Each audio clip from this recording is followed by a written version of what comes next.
भाइयों बहनों नमस्कार। मैं अनिल शुक्लवारसी, पूर्व सांसद, अपने YouTube चैनल जनयात्रा टीवी में आप सबका स्वागत करता हूं।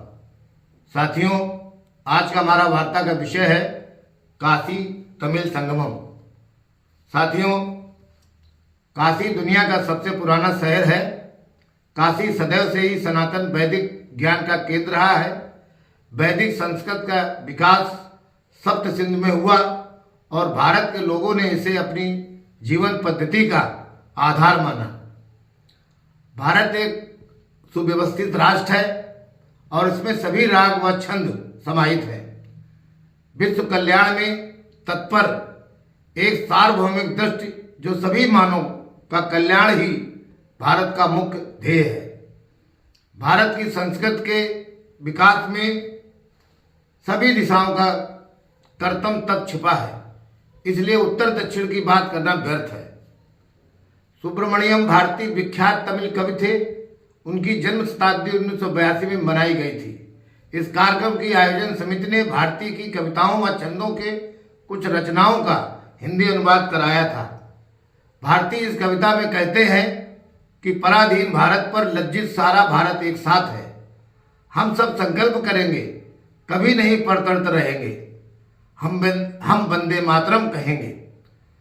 भौगोलिक दृष्टि से भारतीय दक्षिण के थे, परंतु इससे कोई फर्क नहीं पड़ता है। हर भारतीय के मन में वंदे मातरम है। भारती की रचनाओं में सप्त सिंधु की चर्चा है, जो भारत के उत्तर पश्चिम में है। भारती की कविताओं में गंगा के मैदान लहकते हैं। वह एक कविता में कहते हैं, खूब उपज गेहूं गंगा के कछार में और तांबूल सरस कावेरी के कगार में। भारती के मन से संपूर्ण भारत रचा बसा था। भारती धुर दक्षिण की कांचीपुरम में बैठकर काशी के ज्ञान और विद्युत जनों के संवाद की कल्पना करते हैं और कहते हैं कि एक ऐसा यंत्र बनेगा जिससे काशी के विद्युत जनों का वैदिक संवाद कांचीपुरम में बैठकर सुना जा सकेगा। और आज वह सत्य सिद्ध हो गया। भारती उपनिषदों के प्रेम के साथ वेदों में भी उनकी रुचि थी। वह कहते हैं, मुख में वेदों का वास, हाथ में तीक्ष्ण शोभित मंगलकारी। क्या अद्वैत दर्शन के विश्व प्रसिद्ध व्याख्याता आचार्य शंकर को हम केवल दक्षिण का मान सकते हैं? वह जन्म स्थान के आधार पर भले ही दक्षिण के हों, परंतु भारतीय दर्शन के अद्वैत व्याख्याता शंकराचार्य ने देश के चारों हिस्सों में 4 धामों की स्थापना की। उत्तर में बद्रीनाथ, दक्षिण में रामेश्वर, पश्चिम में द्वारका और पूरब में जगन्नाथ धाम। दक्षिण के ही रामानुजाचार्य ने दर्शन और भक्ति को नई ऊंचाइयां दी। रामानुजाचार्य के शिष्य और इसी परंपरा के वाहक और दक्षिण के ही रामानंद ने भक्ति दर्शन को लोकप्रिय बनाया। बाद में जिनके शिष्य काशी के कबीरदास हुए, जिन्होंने भक्ति काल को और मजबूती देने का काम किया। रामकथा की प्रारंभिक घटनाएं तो उत्तर की हैं, परंतु तमिल कवि कब्बन ने रामकथा लिखी। तमिल में उनकी रामायण राष्ट्रीय अंतर्राष्ट्रीय स्तर पर चर्चित हुई। श्री राधा कृष्ण, जो दक्षिण के थे, संविधान सभा के सदस्य थे और देश के उपराष्ट्रपति थे। बहुत विद्वान थे, लेकिन अपने कर्म तप के आधार पर पूरे भारत को एक देखने, समझने और मानने का दर्शन दिया। इसलिए उत्तर दक्षिण की बहस व्यर्थ है। श्री राजगोपालाचारी, जो दक्षिण के थे, जिन्होंने बहुत सारे साहित्य का सृजन किया, उन्होंने श्री राम पर पुस्तक लिखी।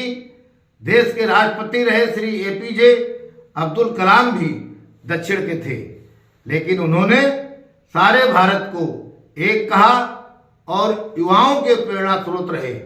डॉक्टर लोहिया ने श्री राम को उत्तर दक्षिण के एकता का देवता कहा था।